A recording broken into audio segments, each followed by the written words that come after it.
यही गांधी मैदान है। यहां राजनीतिक रैलियां तो होती थी, लेकिन जब तेजस्वी 17 महीने सरकार में था तो नौकरी का भी रैला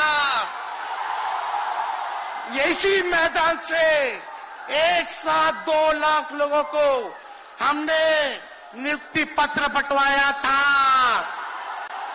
याद है कि नहीं है? तो रोजगार मेला भी, रोजगार रैली भी हम लोगों ने इस धरती पे किया है। इसलिए आप सब लोग जो विश्वास के साथ आए हैं, अपने भाई को, अपने बेटे को आशीर्वाद देने के लिए, इसके लिए आप सब लोगों को हम धन्यवाद देना चाहते हैं। आप सब लोग जानते हैं चाचा जी पलट गए, लेकिन पलट गए तो जहां भी रहे सुखी रहे।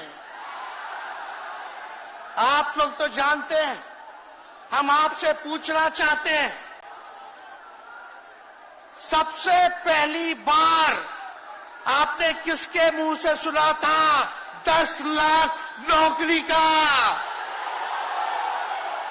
पटना में, बिहार में पोस्टर लगवाने हैं नीतीश कुमार जी। हमारे आदरणीय हैं, हमारे चाचा हैं, हम उनका आदर करते हैं, सम्मान करते हैं, बुजुर्ग हो गए हैं, लेकिन पोस्टर लगवा रहे कि रोजगार मतलब नीतीश कुमार। ये वही नीतीश कुमार जी हैं जब 2020 में हमने वादा किया था कि 10 लाख सरकारी नौकरी देंगे, तो मुख्यमंत्री जी ने कहा था कहां से आएगा पैसा? अपने बाप के पास से ला करके वेतन बांटेगा? असंभव है। सोचो, जो 17 साल में नहीं हुआ, उसी मुख्यमंत्री से, उन्हीं के हाथों 17 महीनों में हमने इसी मैदान में लगभग 5 लाख लोगों को सरकारी नौकरी हम लोगों ने दिलवाने का काम किया। महागठबंधन के साथियों को भी धन्यवाद देते कि विपरीत स्थिति में भी उन लोगों ने हमारा साथ दिया, लेफ्ट की पार्टियां, कांग्रेस पार्टियों ने। लेकिन 17 महीने में हम लोगों ने कितना काम किया। जाति आधारित गणना कराई, आरक्षण की सीमा 75% कराया, अति पिछड़े भाइयों का हम लोगों ने 24% बढ़ाया, पिछड़े भाइयों का बढ़ाया, हम लोगों ने दलित आधारित भाइयों का बढ़ाया, हमने आदिवासी भाइयों का बढ़ाया। जो काम आजादी के बाद से अब तक नहीं हुआ था, किसी सरकार ने नहीं किया था, उस काम को बिहार में हम लोगों ने करके दिखाया केवल 17 महीनों में। शिक्षा मित्र हो, विकास मित्र हो, टोला सेवक हो, तालमी मरकज के लोग हो, आंगनबाड़ी हो, उन सबके मानदेय को हम लोगों ने बढ़ाने का काम किया, दोगुना किया। ममता आशा का भी फाइल हम कर चुके हैं, लेकिन मुख्यमंत्री जी कई महीनों से रोक करके रखे, कैबिनेट में फाइल नहीं आने दे रहे। स्वास्थ्य विभाग से 1,30,000 का पब्लिक हेल्थ कैडर का फाइल दबा करके रखे हैं, लेकिन कितना भी दबाएंगे, तेजस्वी खड़ा है आपकी लड़ाई में, आपको आपका अधिकार दिला करके रहेगा। तो इस लड़ाई में साथ है कि नहीं है? दोनों हाथ उठा के बताइए। अगर आप साथ दोगे तो तेजस्वी मर मिटने को तैयार है आपके लिए। आज देश को बर्बाद करने में मोदी जी लगे हैं, और मोदी जी हमेशा ये कहते हैं कि मेरी गारंटी। अब वो बीजेपी गारंटी नहीं बोलते, या उनके सरकार की गारंटी नहीं कहते, वो हमेशा ये कहते हैं कि मोदी जी की गारंटी। मैं बताता हूं मोदी जी की गारंटी क्या है। मोदी जी की गारंटी ये है, उन्होंने 2014 में ये कहा था कि 2 करोड़ नौकरियां हर साल युवाओं को दूंगा। क्या उसने दिया? क्या उसने 2 करोड़ नौकरी दी? अरे एक प्रधानमंत्री कैसा झूठ बोलता है? आप झूठ बोल रहे हैं, मोदी झूठ बोलता है? नहीं, ठीक है।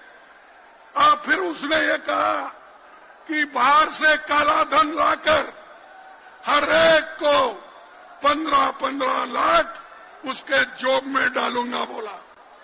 आपको 15 लाख मिले? नहीं मिले। फिर मोदी झूठ है क्या आप झूठ है? मोदी झूठ है। फिर 2022 तक सभी लोगों के लिए पक्के मकान मैं बनाऊंगा कहा। क्या पक्के मकान सबके बने? नहीं बने। तो मोदी झूठ है क्या लोग झूठ है? मोदी झूठ है। किसानों की आमदनी 2 गुनी करने का उन्होंने वायदा किया था। क्या उसने हर एक को मकान दिया? पक्का मकान दिया? नहीं। तो वो झूठ है। यानी मोदी जी झूठों के सरदार है। उसके बाद पटना को स्मार्ट सिटी बनाने का उन्होंने वायदा किया और धोखा दिया। भाइयों, मोदी जी के स्टेट में 25,000 लोग सुसाइड करते हैं 3 साल में, क्योंकि नौकरी नहीं, खाने के लिए अन्न नहीं, काम नहीं।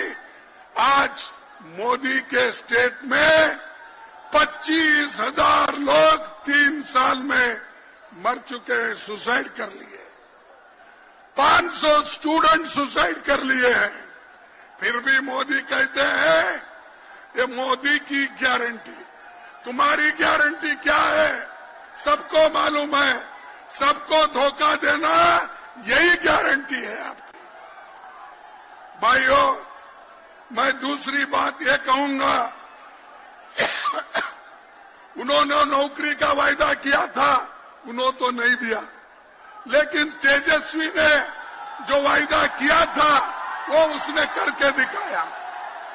और आप लोगों को 3 लाख नौकरियां उन्होंने दी। तो ये समझिए, इंडिया गठबंधन वाले जो कहते हैं वो करते हैं, उसका उदाहरण यही है।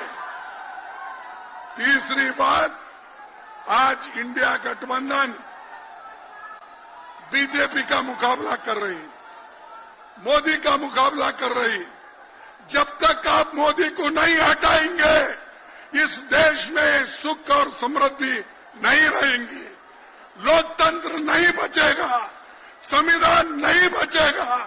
संविधान बचना है, लोकतंत्र बचना है, तो आप सभी लोग मोदी को हटाना चाहिए, बीजेपी को हटाना चाहिए, क्योंकि ये हर युवाओं का, हर आदमी का ये इच्छा है। इसलिए भाइयों, पहला काम हमारे नौजवान साथियों से मैं अपील करता हूं, ये आपका काम है, देश का संविधान बचाना, लोकतंत्र को बचाना, ये आपका काम है। मगर मैं सिर्फ ये कहना चाहता हूं, बीजेपी के लोगों को गलतफहमी में नहीं होना चाहिए। हम लोग बीजेपी से, आरएसएस से नहीं डरते। हमें कोई फर्क नहीं पड़ता। हम देश के लिए लड़ते हैं, हम देश के लिए मरने के लिए तैयार हैं, और हम बीजेपी को, आरएसएस को यहां से हटा के इंडिया की सरकार बनाकर दिखाएंगे। आप सबका दिल से बहुत बहुत धन्यवाद। नमस्कार। 40 साल से सबसे ज्यादा बेरोजगारी आज हिंदुस्तान में है। क्यों? क्योंकि बीजेपी ने छोटे व्यापारियों को, किसानों को, स्मॉल और मीडियम वाले बिजनेसेस को नष्ट कर दिया है। एक तरफ नोटबंदी की, दूसरी तरफ जीएसटी लागू की। नतीजा ये हुआ, जो लोग इस देश को रोजगार देते हैं, छोटे बिजनेस वाले, स्मॉल और मीडियम बिजनेस वाले, उन सब का काम बंद हो गया। जहां भी देखो बड़े बड़े उद्योगपतियों की मोनोपोली बन रही है। एक उद्योगपति के हाथ में हिंदुस्तान के सारे पोर्ट, एयरपोर्ट, इंफ्रास्ट्रक्चर, डिफेंस की इंडस्ट्री, सारी की सारी नरेंद्र मोदी जी ने एक उद्योगपति को पकड़ा दी। आप लोगों के लिए इस देश में कुछ नहीं बचा है। जनता ने भरोसा किया उन पर, उनको बहुमत दे दिया, लेकिन डबल इंजन की सरकार ने बेरोजगारी दी है। मुझे खुशी है कि तेजस्वी ने यहां पर नौकरियां दे दी, रोजगार दे दिए, और हम तो वहां 60 लाख बच्चे जिनको पेपर नहीं लिख पाए उनका हिसाब किताब लगाते हैं। उनका अगर हम बड़ा परिवार न माने, केवल 3 सदस्य परिवार के माने, बेटा और मां बाप, तो 60 का गुणा 3, 1 करोड़ 80 लाख वोट, और 1 करोड़ 80 लाख लोगों को अगर हमने भाग दे दिया 80 लोकसभा से, तो केवल उत्तर प्रदेश में 2,25,000 हर लोकसभा में वोट कम हो गया है। लेकिन तेजस्वी ने बिहार में पलट करके दूसरा काम किया। अभी 3 लाख नौकरी दी, हिसाब लगा लो कितने परिवारों का जीवन बदला। और सोचो 10 लाख नौकरी मिल जाती तो कितना परिवारों का भविष्य बदल जाता। इसलिए जो लोग कहते हैं कि परिवार वाले हम लोग हैं, ये जो आरोप लगाते हैं परिवार वाला आरोप हम लोगों पर, मैं उन भारतीय जनता पार्टी के लोगों से कहना चाहता हूं कि भारतीय जनता पार्टी इस बात संकल्प ले कि किसी परिवार वाले को टिकट नहीं देंगे, और संकल्प ये भी ले कि किसी परिवार वाले से वोट मांगने भारतीय जनता पार्टी के लोग नहीं जाएंगे।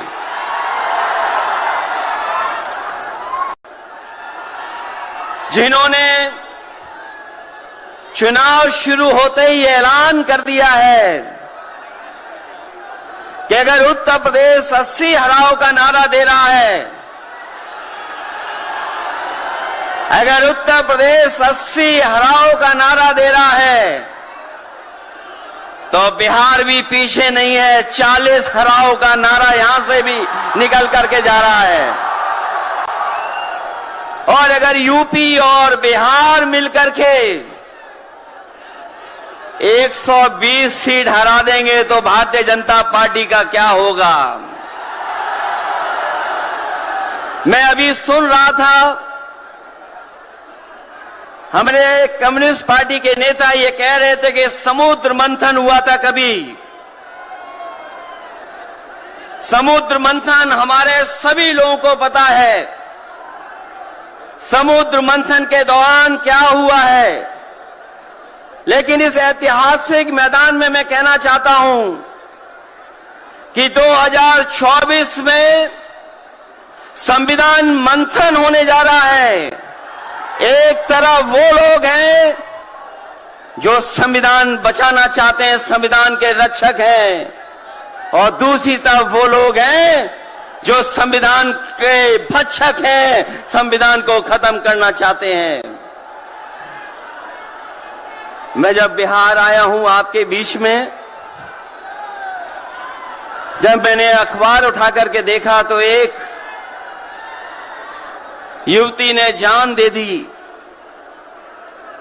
एक बेटी जो परीक्षा में दे करके आई थी, क्योंकि परीक्षा को रद्द कर दिया गया, पेपर लीक हो गया, जिसके कारण उसने आत्महत्या कर ली और कहा कि मां बाप से मैं माफी मांगती हूं। ये उत्तर प्रदेश में एक घटना नहीं हुई है, उससे पहले भी कई नौजवानों ने जिनको नौकरी नहीं मिली, उन्होंने अपनी जान दे दी।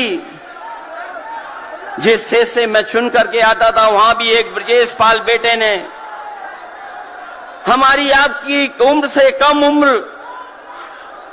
उस नौजवान ने पढ़ी लिख ली डिग्री जो थी, उन डिग्रियों को जला करके और आत्महत्या कर ली। ये हालत है देश की। और वहां पर उत्तर प्रदेश में जहां पर से प्रधानमंत्री चुन करके जाते हैं,